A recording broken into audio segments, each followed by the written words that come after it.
You're born in the slums of London, the 1800s to be exact. Not to wealth, not even to warmth. Your crib, a coal crate, a gift from your father before he died in a coal factory. You arrive in a single-room flat that smells like coal smoke and boiled cabbage, wedged between 6 other children. Half of them die before age 8. Work accidents, disease, starvation. Your mother's a widow, which is already a disaster in Victorian England. She works 3 jobs, a laundress by day, a factory hand by night, and a third you're not supposed to know about. The bills have to be paid somehow. Your father was a coal miner. He died along with 2 of your brothers in a mining accident. It was unfortunate. They were buried in a mass grave because your family couldn't afford private burials. You grow up believing 2 things. Hunger never sleeps, and work never feeds you enough. Breakfast is yesterday's moldy bread.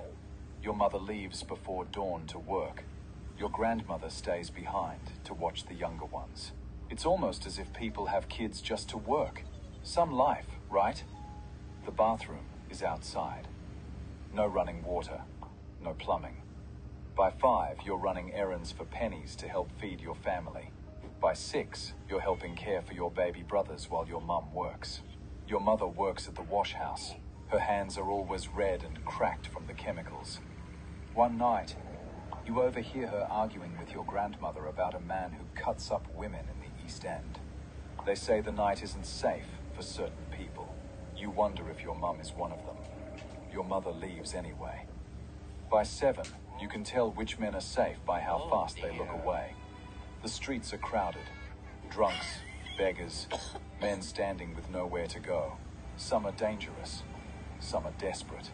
You learn to tell the difference fast. The air stinks of soot and sweat. The gutters run black from the black coal soot that fills the air like a heavy black cloud. The streets teach you faster than any school ever could. Not that you could afford school anyway. Lesson 1, don't talk to strangers. Lesson 2, don't trust the police. Lesson 3, don't stare at the upper class. Sometimes, between the noise and the smoke, you dream small. A full meal, a new pair of shoes, maybe a dress without stains. Maybe one day, one afternoon, you find a silver button in the gutter. Dull, bent, worthless. You still keep it, hidden under your pillow. It's the only thing in the world that's truly yours. When the rent comes due and the coins don't, the landlord pounds the door until the walls shake. You know the rent is due, he says with a smirk. Your mother offers him gin and a smile that doesn't reach her eyes. You don't understand the trade yet, but you understand shame.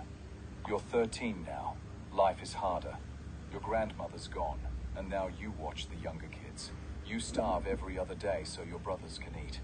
Your mother says the workhouse is the last resort, but she knows what happens to kids there.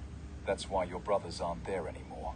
One day she says she's found you a job, proper work, decent pay, meals every day. She says, you'll be safer where you're going, with tears in her eyes. You believe her, because you have to. You tell her it will be okay. You're not sure why she cries. To you, it's just another job. That night, a woman arrives with a carriage. Your mother hugs you so hard it hurts. They exchange quiet words, and the sound of coins. You climb into the cart. You don't know it yet, but you've just been sold. Your childhood ends here. You arrive at her house in Whitechapel. Big for the street, small for hope. A red lamp glows in the window. Beds too close together. Sheets that never dry. She calls herself Aunt Maggie. You're her little helper now. She gives you 3 rules. Be nice to gentlemen. Don't cry where they can see. Always smile. Easy, right? The next day, training starts. Cold water, powder, rouge on your cheeks. Curtsy, pour gin. Laugh when they laugh. They call it work. You call it pretending. Years go by, and Aunt Maggie says it's time for your first real client. He paid extra because you're new. You go into a room you've cleaned 100 times, but this time, you're not the one cleaning it. The man smells of alcohol and opium smoke. He insists you try the pipe, says it will calm you. You decline. He insists again. You give in. The room blurs. It's your first time. It feels strange, wrong, and almost gentle. He touches your cheek. Soft, he says, then laughs. Says you remind him of his daughter. That's supposed to be comforting. It isn't. After he leaves, you throw up in a bucket. He left extra coins on the table. Aunt Maggie smiles and calls you her big helper now. Congratulations. You're employed. Nights blur. Gas lamps hiss. Opium smoke thickens the rooms. Men come and go. You stop counting them. You keep your silver button hidden in a drawer. It's the only thing that's still yours. One girl disappears. They say she ran off. Another is found in an alley, throat cut. Nobody talks about it. Everyone keeps working. By 18, you're considered experienced. That's Victorian for broken but useful. The doctor visits once a month, with leeches and judgment. He calls you little lady. You call him nothing. Then one night, something strange happens. A man asks to see you twice, not for what the others pay for, just to talk.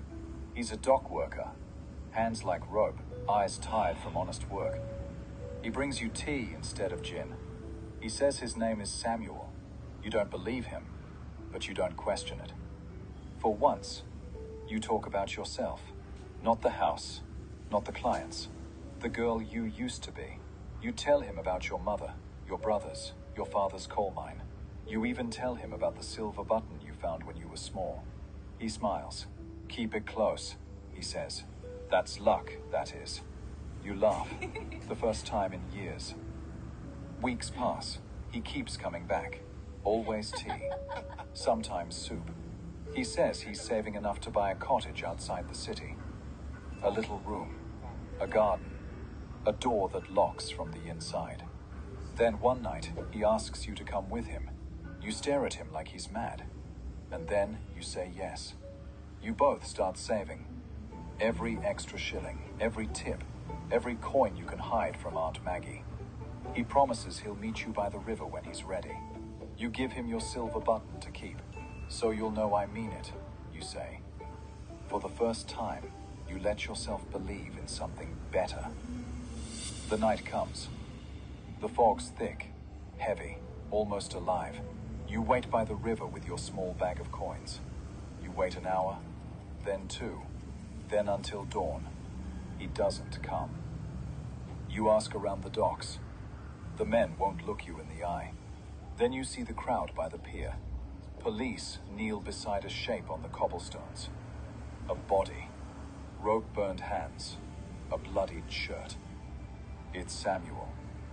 They say he was mugged for his wages.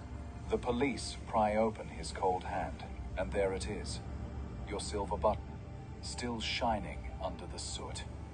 You take it back. You don't cry. You just close your fist around it until it cuts your palm. The city hums around you like nothing happened. You walk home in silence. You don't dream anymore. You go back to Aunt Maggie's. She doesn't ask where you were. You don't tell her. The next morning, she's shouting again, and the men are lined up like nothing happened. Life doesn't stop here. It just repeats. Weeks pass.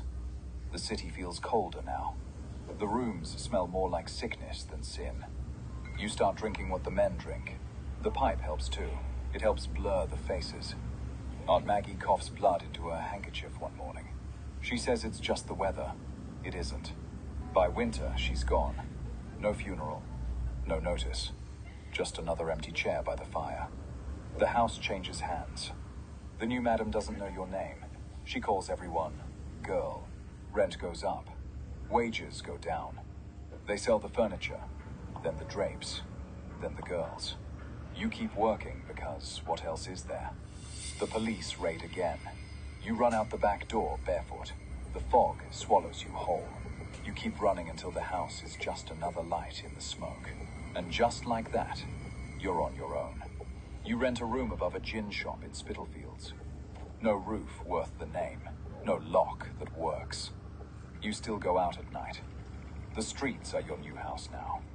You work corners near the river, the same river that took Samuel. Sometimes you think you see him in the fog, but it's just another man, another bargain. You have money now, but your body starts to fail you.